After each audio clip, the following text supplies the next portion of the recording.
شهر رمضان الذي أنزل فيه القرآن هدى للناس وبينات من الهدى والفرقان.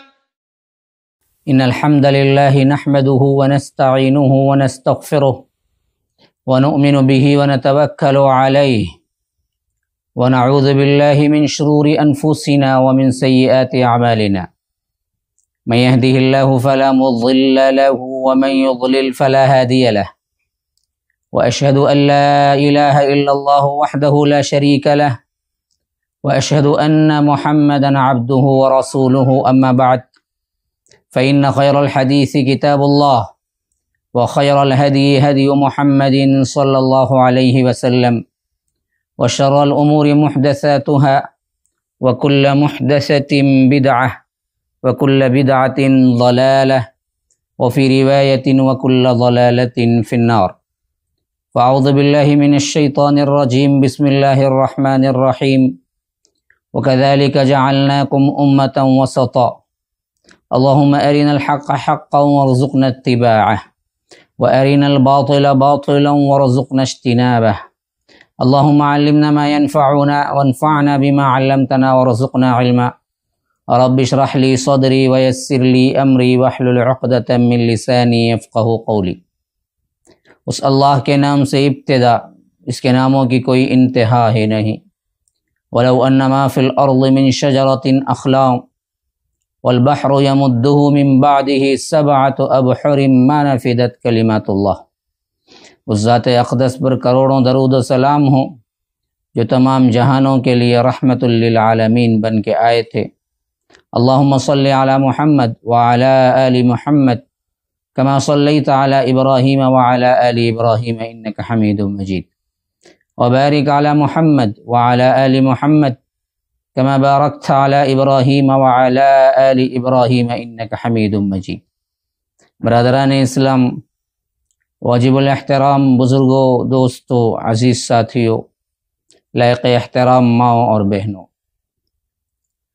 اللہ تبارک و تعالیٰ کے فضل و کرم سے رمضان المبارک کی ان راتوں میں آپ لوگوں کے سامنے تاریخ اسلام کے وہ مایہ ناز واقعات جو ہمارے ایمان کے لیے بہترین طور پر زیادتی کا سبب بن سکتے ہیں، اور ہمارا وہ شاندار ماضی جس کو رافضیوں نے، شیعوں نے اور اسی طرح بغض صحابہ رکھنے والوں نے مسخ کرنے کی کوشش کی، اس کی صحیح طور پر تابناک تاریخ آپ لوگوں کو میں سنانے کی کوشش کر رہا ہوں اور آپ سنتے آ رہے ہیں، بعنوان تاریخ دعوت و عزیمت، خلافت بنی امیہ سے خلافت عثمانیہ تک.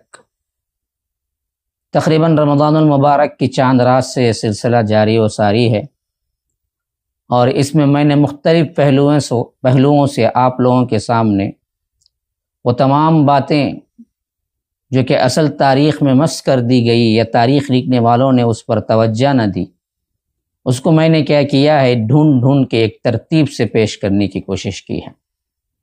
خلافت بنی امیہ کا میں نے خاکہ آپ لوگوں کے سامنے رکھ دیا کہ پورے 90 سالہ حکومت کے دوران 14 بادشاہوں کے اندر تقسیم یہ خلافت بنی امیہ اپنے اندر بہت سے بہترین نمونے اور بہترین واقعات اور شاندار ماضی رکھتی ہے، جس کے اعتبار سے بہت سے لوگوں نے صرف ان کی سیاہ کاریاں یا ان کے غلط پیمانے یا ان کے وہ جو کہ انسان ہونے کے ناطے ہو جاتے ہیں کچھ نہ کچھ غلطیاں، اس کو تو بھرپور انداز میں پیش کیا، لیکن ان کی اچھائیاں اور ان کے دور کی خوبیاں بیان نہ کی، جس کا سب سے بڑا نتیجہ یہ نکلا کہ اسلامی دنیا کے اندر مختلف لوگ مختلف ذہن سے تاریخ اسلام کو سمجھنے لگے، اور ان میں بدبخت ترین لوگوں نے کیا کیا، بغض صحابہ رکھنے والوں نے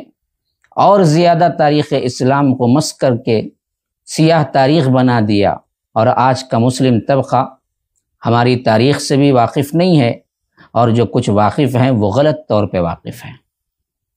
تو میں نے آپ کے سامنے عبد الملک بن مروان کے زمانے کے اور اس کے بعد کے واقعات، بہت سے ایسے واقعات میں نے آپ کے سامنے رکھے کہ اس وقت بادشاہ بھی نیک تھے، خلیفہ بھی نیک تھے، اور خلفاء کے تحت رہنے والی رعایا کتنی نیک تھی۔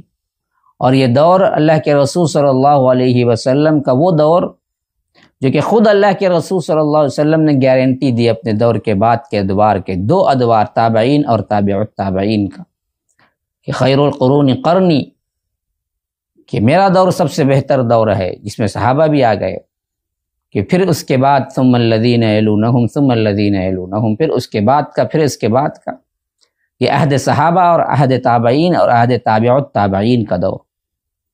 تمام ادوار جو اس کے بعد آئیں گے ان تمام میں ممتاز ترین دور ہیں، لیکن ان ادوار کے اللہ کے رسول صلی اللہ علیہ وسلم کی گارنٹی اور پیشگوئی کرنے کے باوجود بھی اسلام مخالف لوگوں نے ان ادوار پر بہت زیادہ نکتہ چینیاں کی اور بہت زیادہ غلط فہمیوں میں مبتلا کر دیا۔ وہ چند تاریخ اسلام کے واقعات جو کہ مقدر تھے، اور ان میں بھی بلوائیوں کا بہت بڑا حصہ تھا، فسادیوں کا بہت بڑا حصہ تھا، معصوم صحابہ اس کے اندر بلا کسی نیت کے اگر شریک نظر آتے بھی ہیں تو وہ اپنے اجتہادی طور پر خطا کے حامل بھی ہیں تو ایک ثواب پانے والے ہیں۔ اصل تو فتنہ فسادیوں کا تھا، تو انہوں نے کیا کیا کہ ان ادوار کے لوگوں کو سیاہ ترین تاریخ قرار دیا اور ان لوگوں کی سیرتیں مسخ کی۔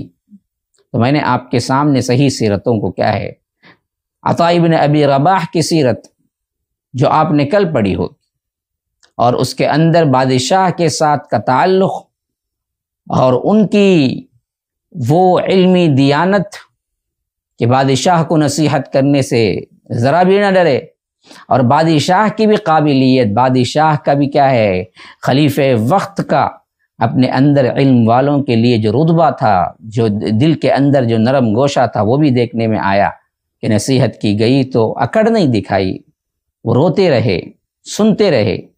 تو یہ چیزیں اصل میں کیا ہیں، ہمارا سرمایہ ہیں، جس کو ہم نے کیا کیا، کھو دیا، جس کو پھر سے جمع کرنا اور سوچنا ہے کہ ایسے ادوار میں جب ایسے لوگ ہوں گے تو وہ کتنا بہترین دور رہا ہوگا، جس کو مس کرنے کی یہ لوگ کوشش کر رہے ہیں۔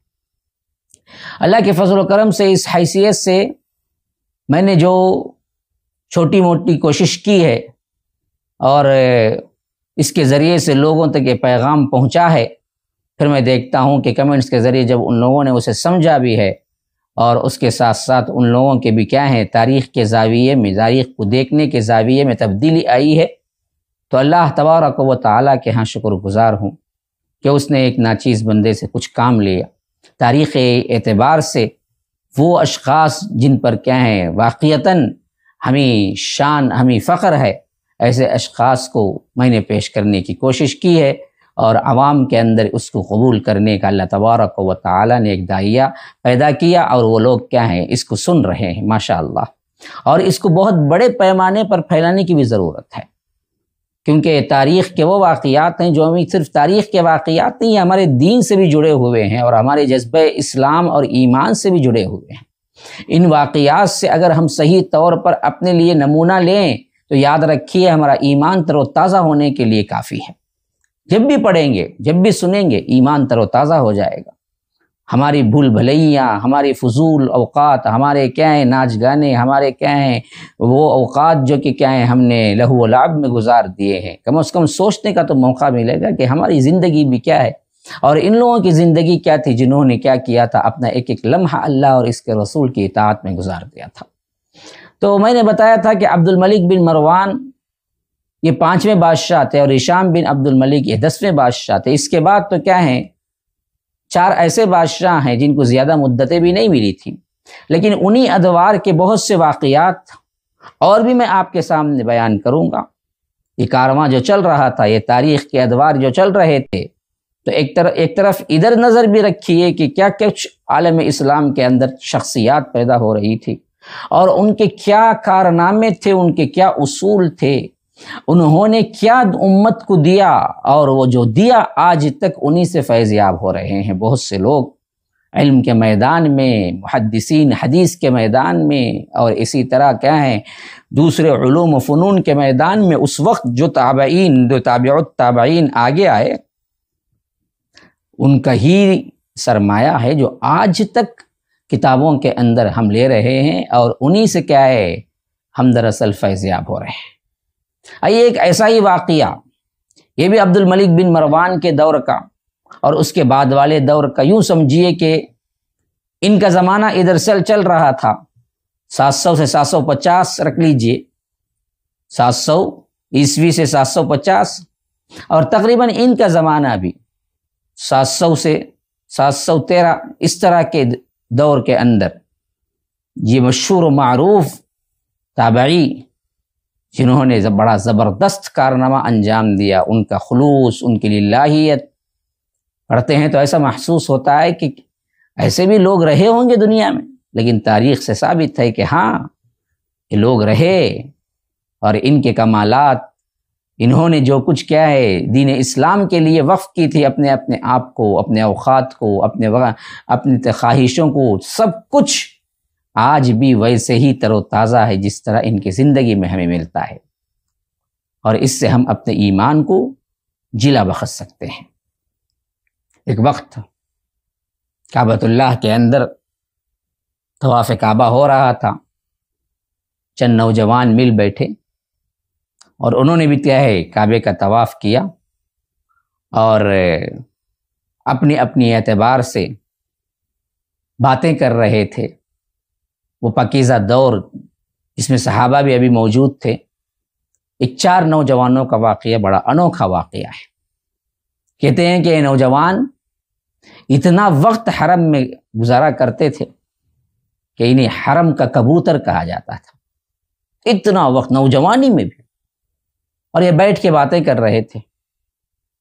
تو یہ نوجوان جن میں حضرت عبداللہ ابن زبیر، ان کے بھائی مصعب بن زبیر، اور ان کے بھائی عروہ بن زبیر، اور ان کے ساتھی عبد الملک بن مروان، یہ بادشاہ بنے آگے چل کر، لیکن ایک زمانے میں یہ علم و فن کے بہت بڑے امام بھی تھے، اور بڑے بڑے اس وقت کے جو اکابرین ہیں ان کے اعتبار سے ان کی صحبتوں میں رہے ہیں۔ یہ لوگ جب بیٹھ کے باتیں کر رہے تھے اپنے اپنے اعتبار سے، تو ایک بندے نے کہا کہ یہ وہ جگہ ہے جہاں پر دعائیں قبول ہوتی ہیں، ان چاروں میں سے کیوں نہ ہم اپنی اپنی خواہشیں اور آرزویں اللہ کے سامنے رکھیں اور ہم دعا کریں کہ اللہ یہ چیزیں ہماری آرزویں ہیں، ہماری امیدیں ہیں، اللہ ان کو پوری کر۔ تو سب سے پہلے حضرت عبداللہ ابن زبیر نے کہا کہ میری خواہش، میری دعا یہ ہے کہ میں حجاز کا یعنی مکہ مدینے کا بادشاہ بن جاؤں اور مجھے اس کی خلافت ملے۔ تو ان کے بھائی مصعب نے کہا کہ میں چاہتا ہوں کوفہ و بصرہ کی حکومت میرے ہاتھ آئے اور کوئی مجھ سے اس سے چھین نہ سکے۔ ان دونوں بھائیوں کے بعد عبد الملک بن مروان نے دعا کی کہ تم حجاز مکہ مدینے پر اکتفا کر گئے، میری تو دعا یہ ہے کہ رب العالمین مجھے خلیفہ اسلام بنائے، خلافت عطا کرے۔ اور ان تینوں کی خواہشیں جب پوری ہو چکی، دعاؤں کے ذریعے دعا کر دیے، تو چوتھے جو تھے عروہ بن زبیر، جن کا اصل واقعہ مجھے ذکر کرنا ہے، وہ خاموش بیٹھے ہوئے تھے۔ تو ان کے ساتھیوں نے کہا کہ آپ کچھ نہیں مانگا، تمہاری تمنا کیا ہے؟ تو انہوں نے کہا کہ میری تمنا یہ ہے کہ اللہ تبارک و تعالی میرے تمام بھائیوں نے جو دعائیں کی ان میں برکت کرے، ان کی دعائیں قبول کرے، اور میری خواہش یہ ہے کہ میں عالم باعمل بنوں، لوگ مجھ سے اپنے رب کی کتاب اور سنت نبوی کو سیکھیں اور میں سکھاتا رہوں یہاں تک کہ رب مجھ سے راضی ہو جائے اور میں اس کے ذریعے جنت حاصل کروں۔ یہ دعا جو تھی بڑی یونیک دعا تھی ان تینوں کے مقابلے میں۔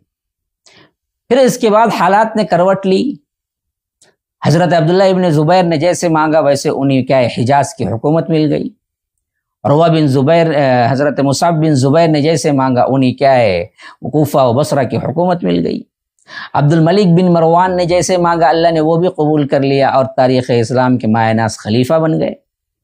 اور عروہ بن زبیر جنہوں نے ایک الگ ہی یونیک دعا مانگی تھی کہ اے اللہ مجھے عالم باعمل بنا اور میں پوری زندگی کتاب و سنت کو پڑھتا رہوں سکھاتا رہوں اور لوگ مجھ سے سیکھتے رہیں یہاں تک کہ میں اس کے ذریعے سے جنت حاصل کر لوں۔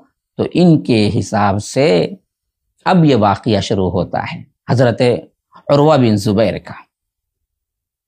حضرت عروہ بن زبیر نے عمر فاروق کی عہد میں پیدا ہوئے تھے، اور اس کے بعد حضرت زبیر بن عوام کے بیٹے تھے جو صحابی رسول ہیں، اور ان کی ماں اماں عائشہ کی بہن اسماء بنت ابی بکر ہیں، ابو بکر رضی اللہ عنہ کی بیٹی ہیں۔ بڑا بہترین گھرانہ ملا تھا، بڑی بہترین تربیت ملی تھی۔ ماں اسماء بنت ابی بکر، نانا خلیفۃ الرسول ابو بکر صدیق رضی اللہ عنہ، اور دادی عمہ رسول صفیہ بنت عبد المطلب، خالہ ام المؤمنین حضرت عائشہ۔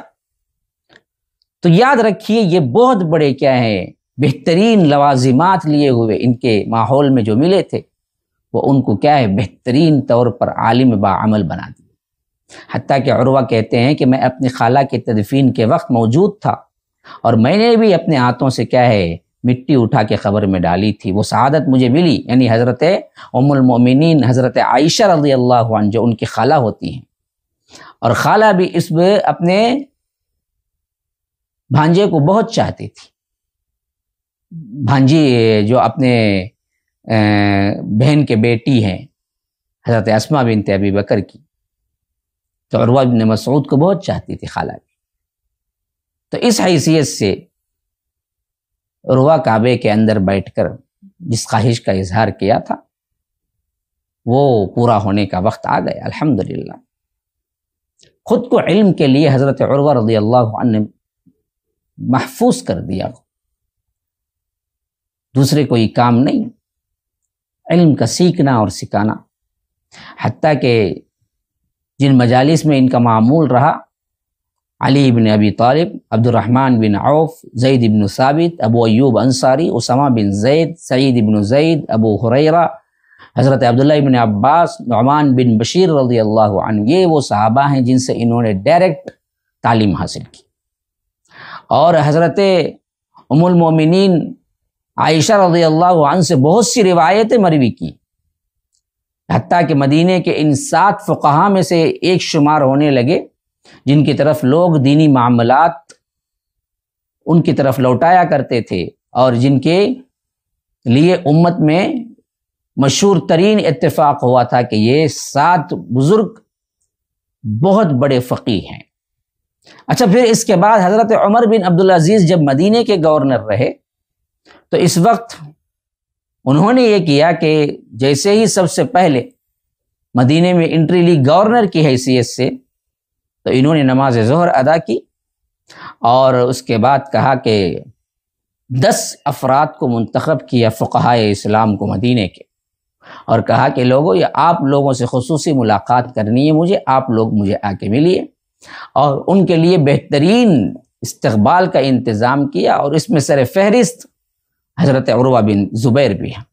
جب یہ لوگ وہاں پہنچ گئے، عمر بن عبدالعزیز کے بادشاہ ہونے کا بہت پہلے کا واقعہ ہے، جب صرف یہ آ کر مدینے کے گورنر رہے، تو اس وقت انہوں نے ایک بہترین نظم، ایک بہترین سسٹم رکھا تھا مدینے کی ریاست کو چلانے میں۔ اس میں کیا ہے، جیسے ہی انہوں نے مدینے میں انٹری کی اور خلافت کا چارج لیا، انہوں نے 10 فقہائے اسلام کو خصوصی طور پر اپنے نائبین کی حیثیت سے بلوایا اور کہا کہ آپ لوگ آ جائیے، اور وہ جب آ گئے تو ان کا شاندار استقبال کیا اور بڑی عزت و تکریم کے ساتھ انہیں بٹھایا، پھر اللہ کی حمد و ثنا بلند کی، پھر اس کے بعد کہا کہ میں نے آپ کو جس مقصد کے لیے بلایا ہے اللہ آپ کو اس کا اجر دے گا، اور آپ اس اعتبار سے حق کے معاملے میں میرے مددگار ہوں گے، میں نہیں چاہتا کہ آپ کی یا آپ میں سے جو کوئی بھی موجود ہو اس کی رائے کے بغیر کسی بھی اہم معاملے کا فیصلہ کرو۔ عمر بن عبدالعزیز نے صاف شورا کمیٹی بنا دی، گویا کہ ان فقہا کے ساتھ سلطنتی امور کے اندر فرمایا کہ میں جب بھی کوئی فیصلہ اٹھاؤں گا آپ لوگوں سے مشورہ کروں گا، اور آپ لوگوں کی تائید کے بعد ہی وہ مشورہ وہ حکم باہر جائے گا۔ گویا کہ آپ کابینہ ہیں، ہاں سلطنت کی کابینہ ہے، آپ کے ساتھ میں کیا ہے سب سے پہلے مشورہ کروں گا اور آپ کے سامنے مسئلہ رکھوں گا، پھر اس کے بعد قانون بنے گا، پھر اس کے بعد کیا ہے گورنر کی حیثیت سے مدینہ باہر عوام کے لیے جائے گا، اور اس میں آپ مجھے مدد کریں۔ اور یہ بھی فرمایا کہ آپ کو پورا اختیار ہے۔ دیکھیے جس بنی امیہ کو گالیاں دیتے ہیں اسی بنی امیہ کے اندر کیسے کیسے لوگ ہیں اور کیسے کیسے باتیں ہیں جس اسلام کی روح اسپرٹ ہے۔ انہوں نے کہا کہ دیکھو میرے زیر نگرانی جتنے علاقے ہیں یہاں جہاں پر میری کیا ہے گورنری چلتی ہے، اس میں سے اگر کسی پر ظلم ہوتا دیکھیں یا میرے کسی سرکاری آدمی کے ذریعے ظلم کی خبر آپ تک پہنچے مجھے فوراً اس کی اطلاع کریں۔ آپ لوگوں کو پورا اختیار ہے کہ آپ لوگ فوری طور پر مجھے متنبہ کریں، میں اس پر کارروائی اٹھاؤں گا۔ جہاں کہیں بھی ظلم ہوتا دیکھیں، جہاں کہیں بھی سرکاری لوگ ظلم کریں یا سرکاری لوگوں کے ذریعے معلوم ہو یا عوام سے معلوم ہو یا خود آپ کو معلوم ہو کہ فلاں نے کیا ہے ظلم کیا ہے، تو آپ کے لیے میرے دروازے ہمیشہ کھلے ہوئے ہیں۔ آپ کیا کیجئے، فوری مجھے اطلاع دیجئے، میں اس کی اصلاح کے لیے فوری طور پر آگے آؤں گا۔ عروہ ابن زبیر نے ان کے لیے دعائے خیر کی، استقامت و ہدایت کی دعا کی اور اپنے بھرپور ساتھ دینے کا اعلان کر کے وہاں سے آئے۔ حضرت عروہ ابن زبیر کے بارے میں آتا ہے کہ شدید ترین گرمی کے دنوں میں بھی روزے دار ہوتے تھے، یعنی رمضان کا نہیں، نوافل کے روزے اتنے رکھتے تھے کہ عمومی طور پر روزے دار ہوتے تھے، اور اس میں موسم کا کوئی خیال نہیں، ٹھنڈی موسم میں رکھ لیے گرمی میں چھوڑ دیے، نہیں، گرمی اور ایسی شدت کی گرمی جو مدینے اور مکے کا خاص معاملہ ہے، اسی وقت بھی کیا ہے وہ روزے دار ہی ہوتے تھے، اور رات کی تاریکیوں میں رب کے حضور تہجد میں دعاؤں میں مصروف رہتے تھے، زبان ہر وقت ذکر الہی سے تر رہتی تھی، زبان کو کبھی کیا ہے خاموش نہیں رہنے دیتے تھے، فضولیات بکنا تو بہت دور کی بات ہے، خاموش نہیں رہتے تھے، ذکر الہی سے تر رکھتے تھے اپنی زبان کو، کتاب الہی کے بہترین رفیق بن گئے تھے، یعنی ہمیشہ قرآن کو پڑھنا، ہمیشہ قرآن کو پڑھنا، ہمیشہ قرآن کی تلاوت، یہاں تک کہ تہائی دن کے اندر 1/3 قرآن پڑھ دیتے تھے، یعنی 3 دنوں میں تقسیم کر کے رکھا ہوا تھا، کیونکہ منع ہوا تھا کہ 3 دن سے کم میں نہ کرے، تو 3 دنوں میں 3 حصے قرآن کے تقسیم کر کے رکھا ہوا تھا، اور 1/3 ایک دن میں، 2/3 2 دن میں، 3/3 3 دن میں ایک مکمل قرآن کر لیتے تھے، اور اس طرح صبح کے دن کے اندر 1/3 حصے میں 1 حصہ قرآن کا پڑھ لینا، اور جو حصے کو پڑھا ہے تلاوت کیا ہے اسی حصے کو پھر رات میں تہجد میں پڑھ لینا۔ یا رب کیسی زندگیاں ہیں، صبح دن کے حصے میں 1/3 قرآن، 30 جز ہیں تو تقریباً 10 جز پڑھ لیا، رمضان ہو یا غیر رمضان ہر دن کا یہی معمول۔ تو دوسرے اسی رات کا 1/3 حصہ، یا اگر اسی رات کا وہ حصہ جس میں یہ تہجد پڑھتے تھے اس میں وہ پورا 10 جز کا قیام عمل میں لانا، یہ ان کا ایسا معمول بن گیا۔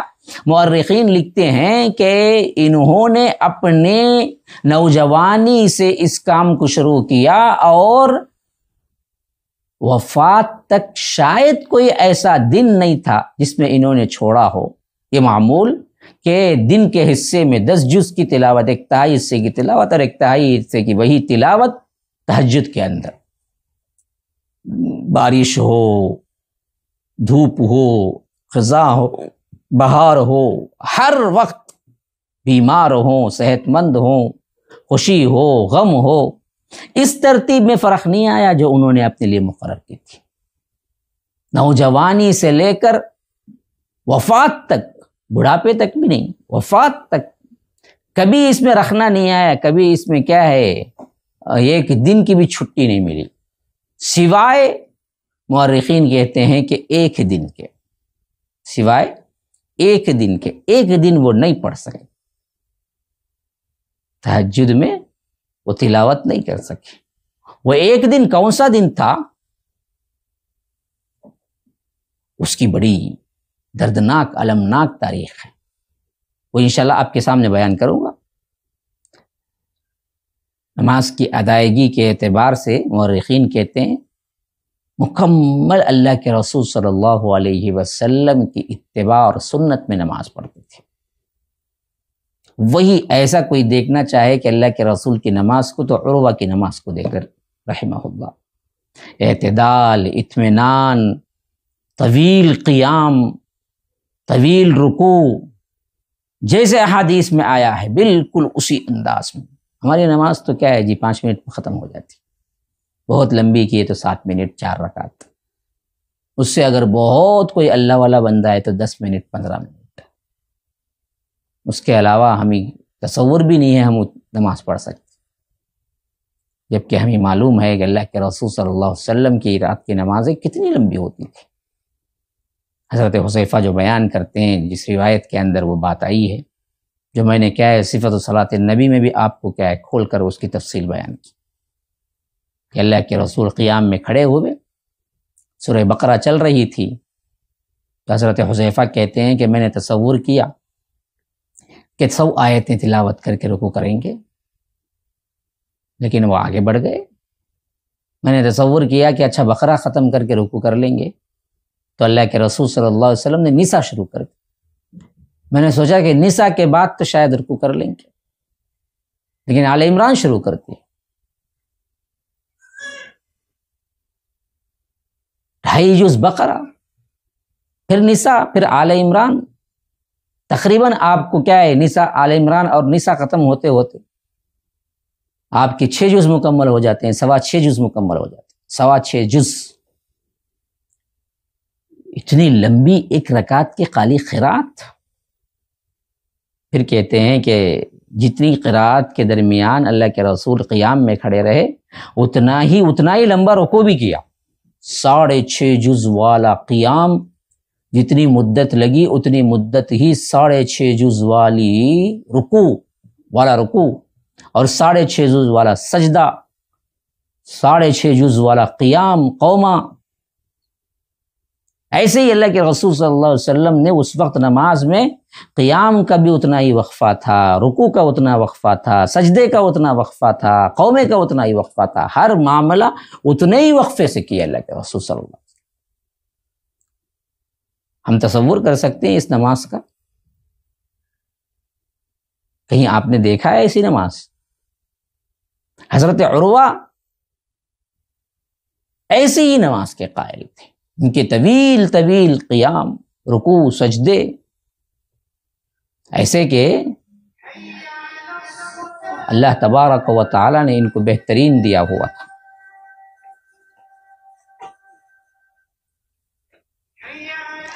اور اس حیثیت سے اللہ کے رسول صلی اللہ علیہ وسلم کی اس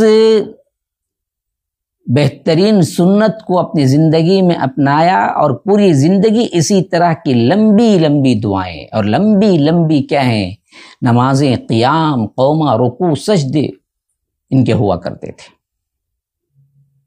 نماز کی ادائیگی کو جب ایک آدمی نے جلدی ادا کر لی، جب انہوں نے دیکھا، حضرت عروہ نے اسے اپنے پاس بلایا اور فرمایا کہ اے میرے بیٹے، کیا رب کے ہاں پیش کرنے کے لیے تیرے پاس کوئی اور حاجت نہیں ہے؟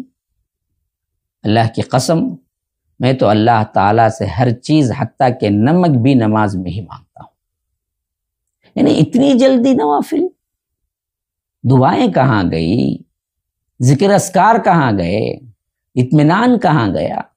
رکوع میں، سجدے میں تسبیحات کہاں گئی؟ تم تو ایسے آئے اور اتنے جلدی سے 2 رکعت ختم کر لی، حتیٰ کہ کیا ہے کوئی چیز کی ادائیگی نظر نہیں آئی۔ میرا حال تو یہ ہے کہ میں بہت اللہ سے مانگتا ہوں تو نماز میں ہی مانگتا ہوں، دعائیں کرتا ہوں تو نماز ہی میں دعا کرتا ہوں، خاص کر سجدوں میں قاعدے کے آخری وقت میں دعا آپ کر سکتے ہیں اگر آپ کو عربی آتی. تو میں نے ہر چیز کیا ہے انہی دعاؤں کو کیا ہے میں نماز ہی میں مانگتا ہوں، اپنی حاجات کو بھی نماز ہی میں مانگتا ہوں. حتیٰ کہ فرمایا کہ کیا ہے میں نمک بھی مجھے کیا ہے ضرورت پڑی تو وہی میں اللہ سے مانگتا ہوں اور وہ نماز میں مانگتا ہوں. کیا طریقہ ہے جو ہم نے گم کر دیا. ہم نے تو کیا ایک رسمن نماز بنا کے رکھی. اسی طرح سخاوت کے اعتبار سے حضرت عروہ بن زبیر بہت بڑے سخی تھے. ان کی سخاوت کے تذکرے میں ایک عجیب بات ملتی ہے، وہ یہ کہ مدینے میں ان کا بہترین ایک باغ تھا جس میں میٹھے پانی کا کنواں اور سایہ دار درخت اور تناور کھجور کے درخت اور دلکش بہترین مناظر اس باغ کا حصہ تھے. سارا سال باغ کے ارد گرد پہرا دے کر، باڑ باندھ کر، حفاظت کر کے اور خود بھی محنت کر کے غلاموں کے ذریعے پانی دے کر اس باغ کو بہترین طور پر کیا ہے کھجوروں کے لیے اور وہاں باغ کے دوسرے پھل کے لیے پیداوار کے لیے محنت کرتے.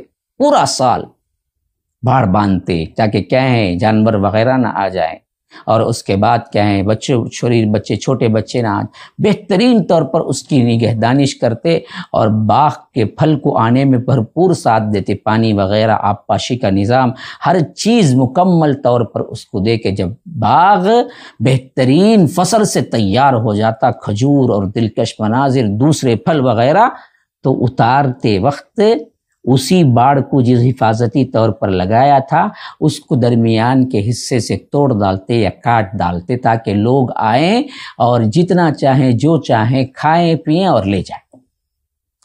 یہ کوئی کہ کیا خود علل اعلان ایک دعوت تھی جس میں جو باڑ وہ فصل پکنے کے لیے تیار کرتے تھے، باغ بننے کے لیے تیار کرتے تھے، وہ باغ اگر مکمل بن جائے، پھل آ جائیں، فصل کیا ہے نکالنے کا وقت آ جائے تو اب کسی کے لیے کوئی رکاوٹ نہیں تھی.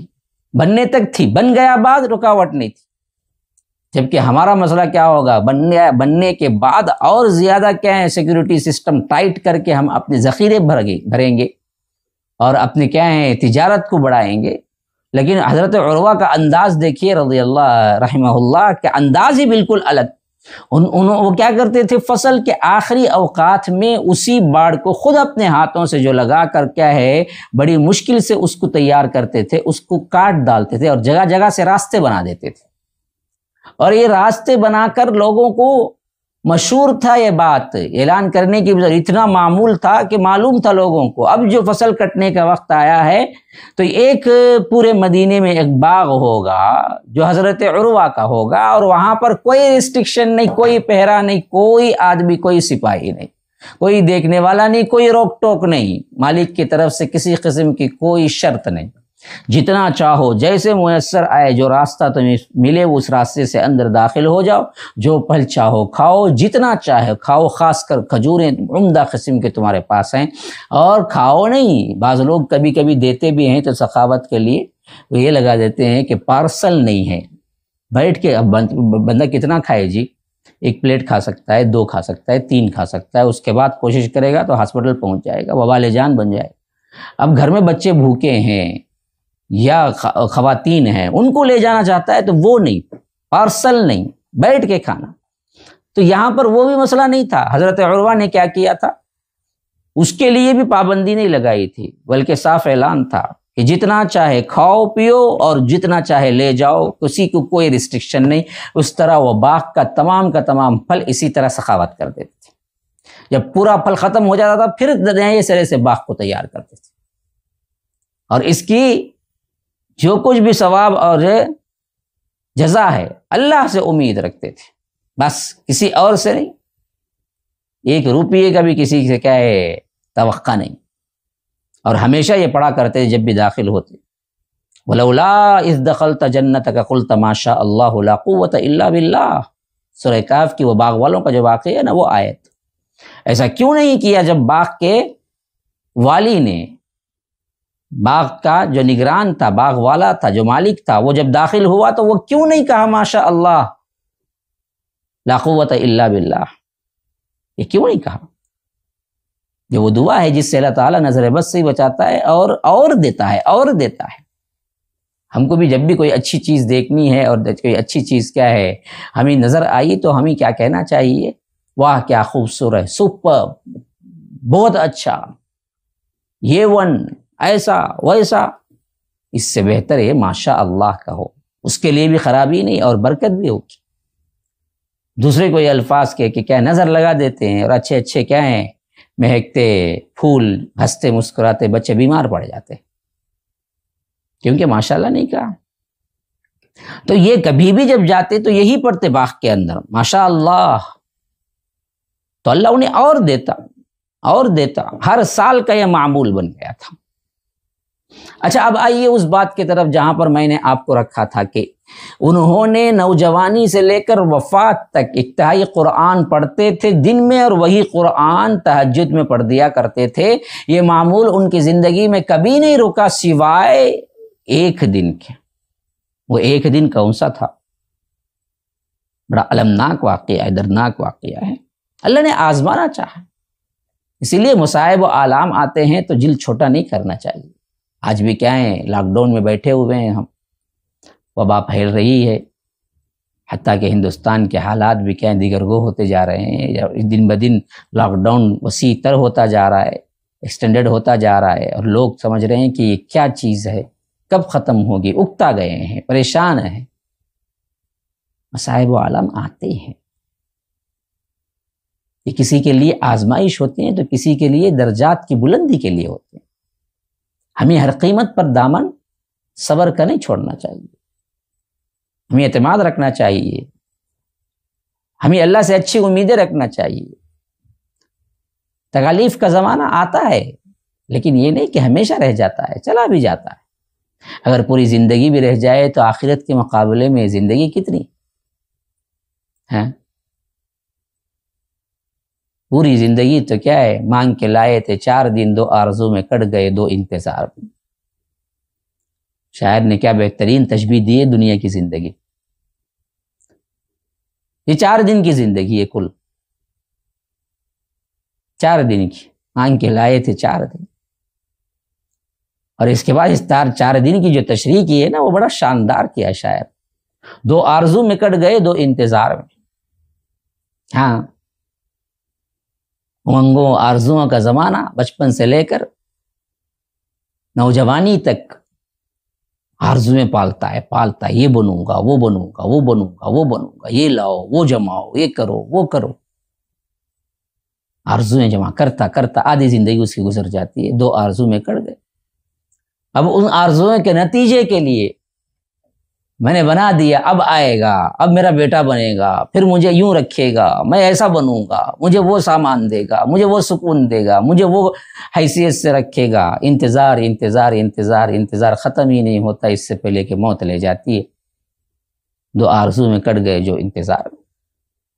تو مصائب و آلام آئے بھی تو چلے جاتے ہیں، اگر نہ بھی گئے تو آخرت کی زندگی کے مقابلے میں یہاں کی زندگی کل زندگی لمحوں کے اندر بھی نہیں آتی. تو اللہ آخرت تو رکھا ہے نا، اس کا تصور غیر مسلموں میں ہے ہی نہیں. مسلمانوں کو شکر ادا کرنا چاہیے. اسی لیے اللہ کے رسول نے فرمایا کہ عجبا لامر المؤمن، مومن کا معاملہ بڑا عجیب ہے، کیونکہ اسے ہر معاملے میں خیر ہی خیر ہے. آزمائش آئے تبھی بھی خیر ہے، اللہ کی طرف سے رحمت نازل تبھی بھی خیر ہے. ان اصابت ہو ضراء صبر، اگر اس کے پاس مصیبت پہنچتی ہے تو وہ صبر کرتا ہے. ان اصابت ہو سراء شکر، خوشی پہنچتی ہے تب بھی شکر ادا کرتا ہے. فکان خیر اللہ، دونوں اس کے لیے خیر ہی خیر ہے. صابر و شاکر دونوں جنت میں.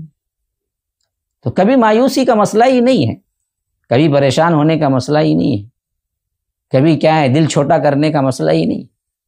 صبر میں بھی اللہ نے فائدہ رکھا ہے، ثواب رکھا ہے. شکر میں بھی اللہ نے فائدہ رکھا ہے، ثواب رکھا ہے. ہمیں اس طرح کی چھوٹی موٹی اللہ تبارک و تعالیٰ کی طرف سے آزمائشیں کہہ لیجئے یا ہمارے لیے کیا ہے ایک گناہوں کا مٹانے کا ایک سبب سمجھ لیجئے، جو بھی ہو، ہمیں ہمت کر کے اور اچھا بننا ہے، اور اچھا بننا ہے۔ ہوا ہے کہ ولید بن عبد الملک کا دور تھا، سلیمان بن عبد الملک، ولید بن عبد الملک ہم نے پڑھا ہے، عبد الملک بن مروان کے بعد آنے والے، تو ان کا دور تھا۔ حضرت عروہ ان کے ساتھیوں میں سے تھے اور بہت چاہتے بھی تھے ولید بن عبد الملک، تو انہوں نے خصوصی طور پر دعوت دی کہ آپ آئیے ہمارے ساتھ کچھ دن رہیے، آپ کے علم کا، آپ کے کیا ہے خدمات کا ہمیں موقع دیجیے، اور آپ کے علم سے ہم کو کیا ہے کچھ نصیحتیں کیجیے، ہم فیض اٹھانا چاہتے ہیں، آئیے۔ تو حضرت عروہ نے کیا ہے اپنے بچوں میں سے ایک بچے کو ساتھ لیا، دمشق کی طرف نکل پڑے، خلیفے کے پاس پہنچے تو بہت عظیم الشان طریقے سے خلیفے نے اپنے دوست کا استقبال کیا اور اپنے پاس ٹھہرایا مہمان خانے کے اندر۔ اب اللہ کو منظور تھا، آزمائشوں کا ایک دور تھا جو آنا تھا، حالانکہ یہاں تو کیا خلیفے کے پاس آئے تھے، لیکن تقدیر۔ تو حضرت عروہ کہتے ہیں حالات ایسے ہوئے کہ حضرت عروہ بن زبیر کے جو بیٹے تھے، بادشاہ نے کہا کہ جاؤ جا کے استبل میں گھوڑے جہاں کھڑائے جاتے ہیں وہاں دیکھو کوئی عمدہ سا گھوڑا کیا ہے اپنے سواری کے لیے منتخب کرو، اور سواری کے لیے کیا ہے کچھ گشت کر کے آؤ، جاؤ دمشق دیکھ کے آؤ۔ جوان بچہ تھا، خوشی خوشی استبل کے لیے گئے، نیچے گھوڑے جہاں موجود ہوتے ہیں وہاں پر جا کے کوئی گھوڑا انتخاب کریں گے، اس کے لیے گئے وہ۔ تو ہوا یہ کہ جیسے ہی وہ عمدہ نسلوں کے گھوڑوں کا مشاہدہ کر رہے تھے تو ایک گھوڑے نے کیا ہے ایسی لات ماری، جانور ہوتا ہے اسے کیا معلوم ہے کہ کون دیکھ رہا ہے، جو سیدھے ان کے کیا ہے نازک جگہ پر یعنی رگ پہ پڑی اور وہ وہیں انتقال کر گیا۔ اب غمزدہ باپ اپنے ہی بیٹے کو، وہ بھی وطن سے دور مہمان کے طور پر آئے ہوئے اس جگہ پر، وہاں پر آ کے بیٹھے ہوئے اپنے ہی ہاتھوں سے کیا ہے خبر پہ مٹی ڈال رہے ہیں، ان پہ کیا گزری ہوگی، لیکن شکایت کا ایک حرف نہیں، تقدیر، خاموشی اختیار کر لی۔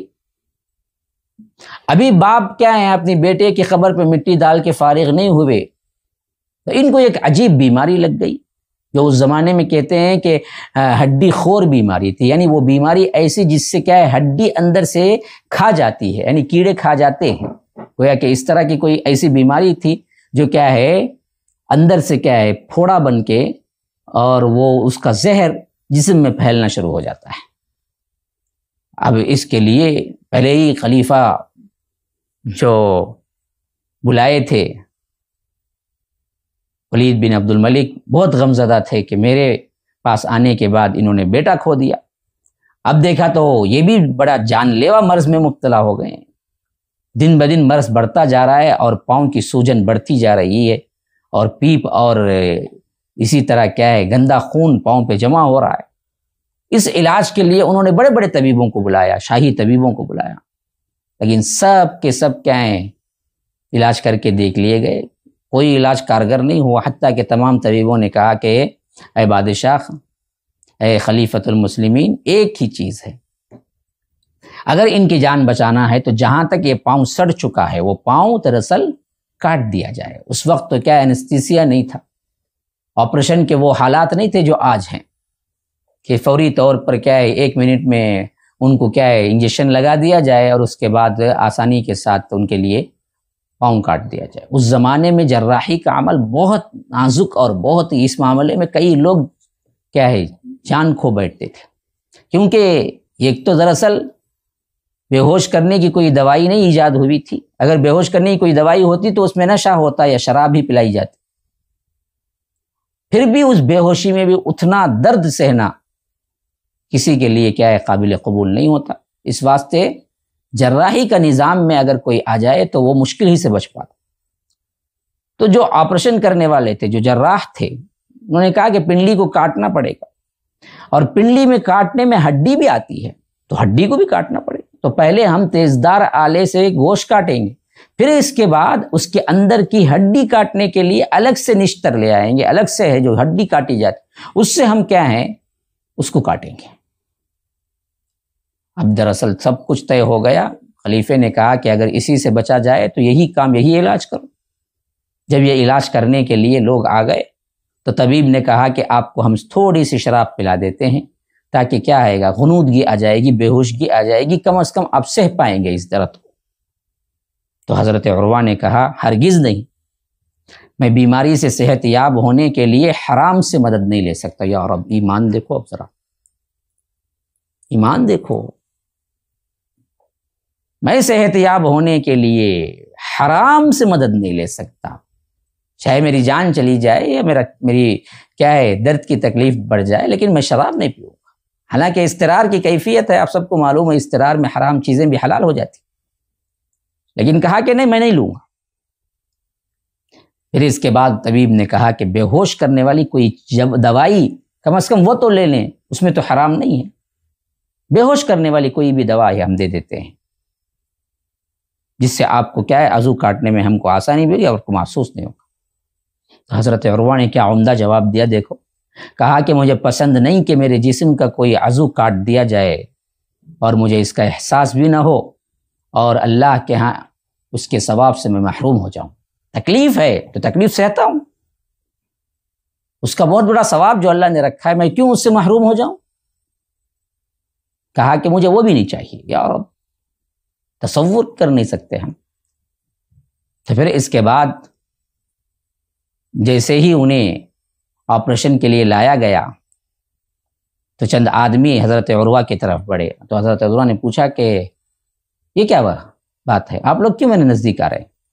کہ بتایا گیا کہ جب آپ کو کاٹا جائے گا، درد کی شدت بڑھے گی تو آپ ادھر ادھر حرکت کریں گے اور اس سے کیا چیخیں گے، چلائیں گے، اور اس سے ہو سکتا ہے کہ بلیڈ ادھر ادھر لگ جائے، خطرہ اور بڑھ جائے گا۔ اس واسطے اصل میں آپ کو پیچھے سے پکڑنے کے لیے مضبوطی سے، تاکہ آپ حرکت نہ کر سکیں، اس واسطے یہ 2-4 آدمی میرے ساتھ آئے ہوئے ہیں تاکہ آپ حرکت نہ کریں۔ انہوں نے کہا کہ انہیں واپس بھیج دو، مجھے ان کی ضرورت نہیں ہے، مجھے امید ہے کہ میں دوران ذکر اور تسبیح میرے لیے کافی ہوگی، میں اس درس کو سہ لوں گا۔ دوران تسبیح، دوران کیا ہے تمحید، تمجید، اللہ کا ذکر مجھے اتنا محو کر دے گا، مجھے درد کم ہوگا، محسوس نہیں ہوگا، میں اسی پہ قناعت کر لوں گا، مجھے یہ لوگ آگے پکڑنے کی کوئی ضرورت نہیں۔ یا رب، ذکر کی حلاوت دیکھو، اللہ تبارک و تعالی کے ذکر اور اس کے ناموں کا جو ذکر کرنا ہے، اس کی میٹھاس دل کے اندر تک اترنے والی ہو، وہ اصل ذکر ہے۔ تو بہرکیف اس کو بھی منع کر دیا۔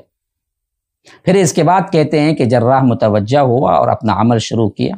گوشت تو کیا ہے، کاٹتے وقت آپ تھوڑا سا کیا ہے کسی چاقو سے تھوڑا سا کیا ہے آپ کو یہ ایک چھوٹی سی خراش آ جائے تو کیا حالت ہوتی ہے۔ یہاں تو پورا پاؤں کاٹا جا رہا ہے، اور خاص کر پاؤں کاٹ کے، گوشت کاٹ کے، ہڈی کاٹنے کا وقت شروع ہوا تو صرف حضرت عروہ کے زبان سے لا الہ الا اللہ، اللہ اکبر، لا الہ الا اللہ، اللہ اکبر، لا الہ الا اللہ، اللہ اکبر کے سوا کوئی آواز بلند نہ ہو۔ اتنا شدید ترین درد ذکر کے اندر سمویا، اور ذکر کی وجہ سے ان کو وہ آرام مل گیا اور وہ سہ گئے، ہڈی کاٹنے کا درد بھی سہ گئے، یہاں تک کہ ان کو پتہ بھی نہیں چلا کہ ہڈی کاٹ لی گئی اور پاؤں الگ کر دیا گیا۔ وہ تو اپنے ذکر میں، اپنے اذکار میں محو رہے، مشغول رہے۔ پھر اس کے بعد اب یہ خون کھڑانے کا جو سلسلہ تھا نا جی، وہ بھی اس زمانے میں بڑا دردناک تھا۔ کاٹ تو دیا، ہڈی بھی کٹ گئی، پاؤں بھی کٹ گیا، لیکن اب جو دراصل خون کھڑنا ہے نا، خون کا بہاؤ جو ہے نا، اس کی وجہ سے انسان مر جائے گا اگر نکل۔ تو خون کھڑانے کے لیے اس زمانے میں کوئی دوسرے ادویات نہیں تھے سوائے اس کے کہ کیا ہے، لوہے کو داغا جاتا تھا، اور اس داغ کو، اس گرم گرم لوہے کو وہ جسم پر وہاں رکھا جاتا تھا جہاں سے خون نکل رہا ہے۔ وہ اس واسطے وہاں کا گوشت دراصل پک کے، جل کے، وہاں سے کیا ہے سکاؤ شروع ہوتا تھا تو خون کھڑتا تھا۔ یہ چیز، یہ عمل جراحی سے زیادہ مشکل ترین عمل تھا۔ تو اب لوہے کی کڑاہی میں تیل گرم کیا گیا تاکہ زخم پر بہنے والے خون کو بند کرنے اور زخم کو سوکھنے کے لیے کیا ہے ٹانگ کے اس حصے کو داغا جائے۔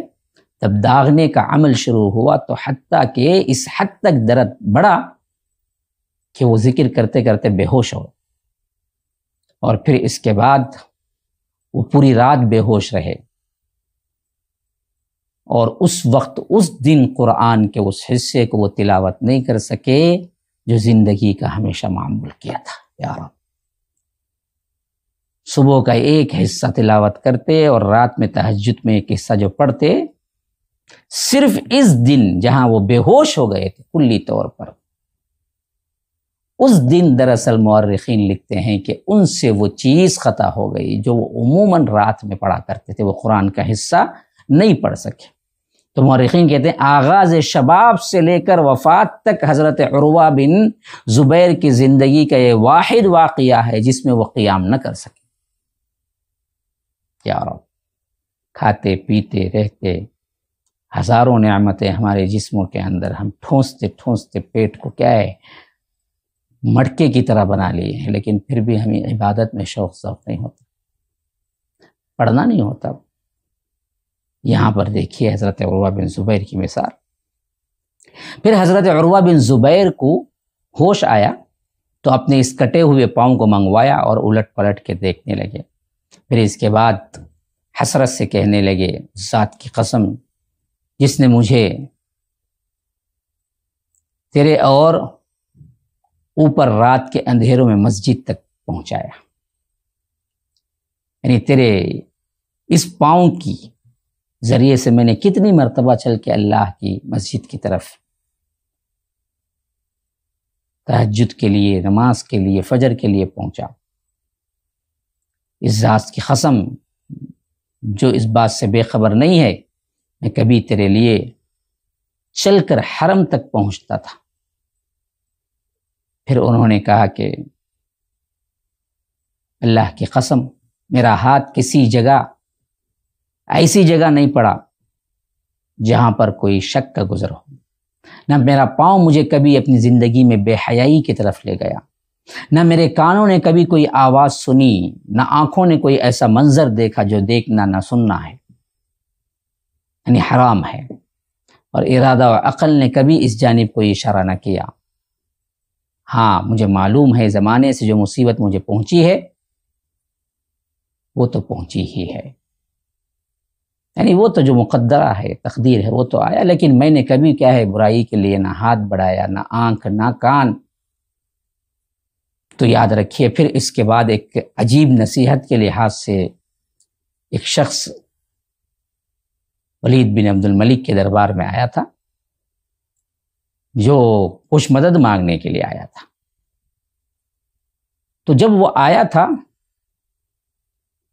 تو حضرت ولید نے پوچھا کہ تمہاری روزات کیا ہے؟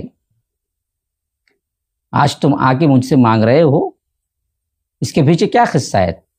تم پیدائشی فقیر ہو؟ نہیں، آ کر ایسے ہی بہت مجبور لاچار بندے ہو؟ نہیں، اب ہو گئے ہو؟ کیا واقعہ ہے تمہارا؟ تو اس پر وہ بندے نے جو رودات سنائی وہ بڑی حیران کن تھی۔ اس نے کہا، اور وہ بندہ ذرا کیا ہے نابینا بھی ہو چکا تھا، پوچھا کہ نابینا جو ہے وہ تم دائمی ہو، پیدائشی ہو؟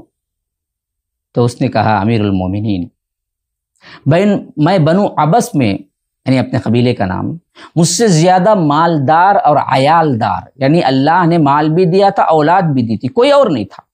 میں اپنے مال و متاع اور اہل و عیال سمیت ایک ایسی جگہ جا ٹھہرا جہاں پر میری قوم کی رہائش تھی، اور وہاں میں نے بہترین اپنے لحاظ سے کیا ہے گھر بنائے، لوگوں کے ساتھ بڑا خوشحال رہ رہا تھا، یہاں تک کہ سیلاب نے آ لیا۔ سیلاب اس حد تک ہماری بستی کو گھیراؤ میں لیا کہ اس سے پہلے کبھی ایسا سیلاب نہیں آیا تھا۔ سیلاب کی وجہ سے میرا مال، میرے اہل و عیال سب کچھ لے گیا، بہا لے گئے، صرف بچے تو میں اور میرا ایک چھوٹا سا بچہ اور ایک اونٹ بچا۔ سیلاب جب ختم ہوا تو اس وقت کیا دیکھتا ہوں کہ نہ مال ہے، نہ اولاد ہے، نہ بیوی ہے، نہ کچھ گھر بار ہے، کچھ نہیں ہے، بچا تو ایک اونٹ بچا، ایک میرا ایک بچہ، چھوٹا سا ایک بچہ بچا۔ ابھی اس اونٹ کو لے کر، اس بچے کو سوار کر کے میں دراصل آپ کے پاس کچھ لینے کے لیے، مدد مانگنے کے لیے نکلا وہاں سے، تو اونٹ بھی بڑا عجیب قسم کا تھا، بعض اونٹ کیا ہیں، جب غصے میں آتے ہیں تو کسی کو نہیں دیکھتے ہیں. تو اونٹ مجھ سے بدک گیا اور بدک کے کہیں اور سمت بھاگنے لگا. میں نے بچے کو چھوڑا، اونٹ کو پکڑنے کے لیے بھاگا دوڑا. یہاں تک کہ میں دوڑ کے اپنے اونٹ کو لینے کے لیے بھاگ رہا تھا تو مجھے بچے کی چیخ سنائی. مڑ کر دیکھا تو ایک بھیڑیا میرے بچے کا سر اپنے منہ کے اندر لیے ہوئے تھا اور میرا بچہ چیخ رہا تھا. میں بھاگ کے اس طرف آیا اور اپنے بچے کو بچانے کی کوشش کرنے لگا، لیکن بھیڑیا سب کا سب پورا سر ہی نگل چکا تھا. اس واسطے میرے ہاتھ سے کچھ نہیں ہو سکا اور میرے آنکھوں کے سامنے میرا بچہ بھیڑیے کے منہ میں چلا گیا. جب بچہ چلا گیا تو میں پھر اونٹ کے در پہ ہو گیا کہ کم از کم اب بچہ تو چلا گیا، اونٹ کو تو پکڑو. پھر اونٹ کے پیچھے میں جب بھاگا تو قریب پہنچا تو وہ اونٹ اتنا اڈیل تھا اور ایسے کنڈیشن میں تھا کہ اس نے زوردار لات ماری، جس کی وجہ سے میری پیشانی پچک کے رہ گئی اور کیا ہے ساتھ میں اندھا ہو گیا. اسی طرح ایک ہی رات کے اندر خلیفۃ المسلمین سیلاب کی وجہ سے میرا مال، میرے اہل و عیال، میرا گھر سب برباد ہو گیا، اور اسی رات کے واپسی میں میرا بچہ بھی چلا گیا بھیڑیے کے منہ میں، اور اونٹ جو تھا آخری اس کو پکڑنے کے اس میں میرے اوپر اس نے ایسی لات ماری کہ میں اندھا بھی ہو گیا. ولید نے اپنے خادم کو بلایا اور کہا کہ اس مہمان کو عروہ کے پاس لے جاؤ اور یہ کہانی ان کو سناؤ تاکہ معلوم ہو کہ جو مصیبت آپ کو آئی ہے اس سے بھی بڑی بڑی مصیبتیں آئی ہیں.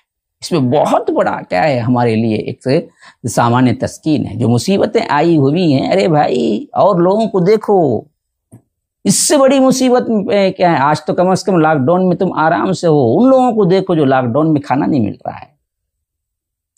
ان لوگوں کو دیکھو جن کو کھانا نہیں مل رہا ہے تو کم از کم وہ آواز تو بلند اٹھا رہے ہیں، مانگ تو رہے ہیں. ان لوگوں کو دیکھو جو کھانا بھی نہیں مل رہا ہے، جن کو زبان بھی نہیں ہے، معذور ہو رہے ہیں ساتھ میں. تو ہر ایک کے بڑھ کر ایک پریشانی آئے گی. ہر ایک کو اپنے آپ سے کیا ہے نیچے کو دیکھنا چاہیے. انظروا الی من ہوا اسفل منکم ولا تنظروا الی من هو فوق. اسی بات سے اللہ کے رسول صلی اللہ علیہ وسلم نے فرمایا کہ لوگوں دیکھو اپنے سے نیچے والوں کو دیکھو، اپنے سے اوپر والوں کو مت دیکھو. کیوں؟ اوپر والوں کو دیکھو تو ناشکری کا جذبہ پیدا ہوگا. نیچے والوں کو دیکھو وہو اجدر اللہ تجدروا نعمت اللہ علیکم. تمہیں کیا ہے احساس پیدا ہوگا اللہ کے شکر کا احساس. تو یہ تھا. روح ابن زبیر پھر اس کے بعد مدینہ منورہ واپس آئے تو پورا گھر پورا محلہ غمزدہ ہو گیا، رونے لگا. تو انہوں نے کہا کہ دیکھو سنو، اللہ نے مجھے 4 بیٹے دیے اور ان میں سے ایک لے لیا، اور 2 ہاتھ 2 پاؤں 4 اعضاء دیے اور اس میں سے ایک لے لیا، بقیہ 3 تو دیے ہیں نا. تو اس پر شکر ادا کرنے کے بجائے رونا دھونا یہ بند کرو. اللہ کی قسم اللہ نے مجھ سے چھینا بھی ہے تو تھوڑا چھینا ہے، باقی ابھی بھی میرے پاس بہت کچھ ہے. کیا نصیحت کر رہے ہیں. اگر میرے ہاتھ سے گیا بھی ہے کوئی مسئلہ نہیں. فرمایا کہ چھینا بھی ہے لیکن دیا جو ہے نا وہ بہت زیادہ ہے، تو اس پر شکر ادا کرتے ہوئے رہنا ہے. اور اسی طرح اہل مدینہ کو معلوم ہوا تو وہ عیادت کے لیے آئے، وہ تسلی دینے کے لیے آئے. اور اس میں ایک شخص ایک بہت بڑے اللہ والے تھے، ابراہیم بن محمد بن طلحہ. انہوں نے کہا کہ ابو عبداللہ جو کنیت تھی ان کی، خوش ہو جاؤ، اللہ آپ کے اعضاء میں سے ایک عضو آپ سے پہلے اور آپ کے بیٹوں میں سے ایک بیٹا آپ سے پہلے جنت میں داخل کر دیا یا پہنچ گئے وہ لوگ. تو انشاءاللہ اگر جز پہنچ گیا تو کل آپ لوگ بھی کل اللہ تبارک و تعالی آپ لوگوں کو بھی جنت دے. بہترین طور پر مزاج پرسی کی، مایوسی کی باتیں، ایسا ہو گیا کیا ہو گیا پتہ نہیں، لوگوں کی نظریں لگ گئی، فلاں فلاں، لوگ اور ڈرا دیتے ہیں نا جی مریض کو. لیکن ابراہیم بن محمد بن طلحہ نے بڑی پیاری بات کہی. دیکھو ایسا تصور کیوں نہیں کرتے کہ تمہارا ہاتھ تمہارا ایک پاؤں کاٹ دیا گیا لیکن وہ پاؤں تمہارے سے پہلے جنت میں پہنچ گیا، تمہارے بیٹوں میں سے ایک بیٹا پہنچ گیا اور وہ بیٹا جنت پہنچ گیا.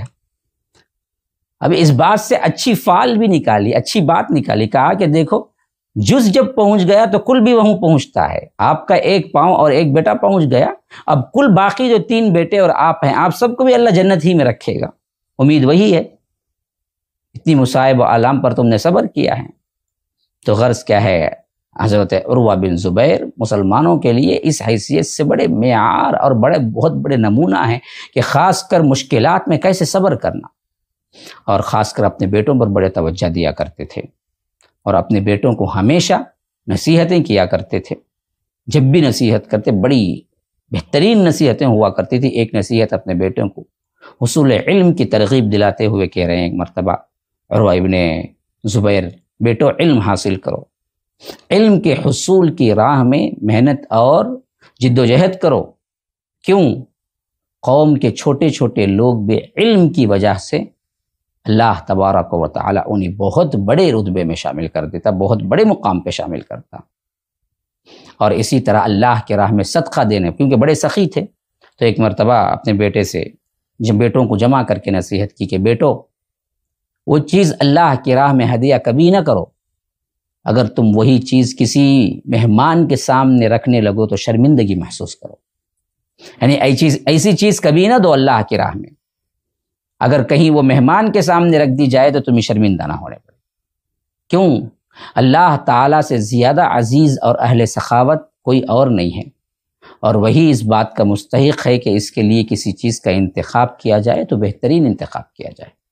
یعنی وہ کہہ رہے ہیں کہ اللہ کی راہ میں دینا اللہ کے مہمانوں کو دینے کے برابر ہے.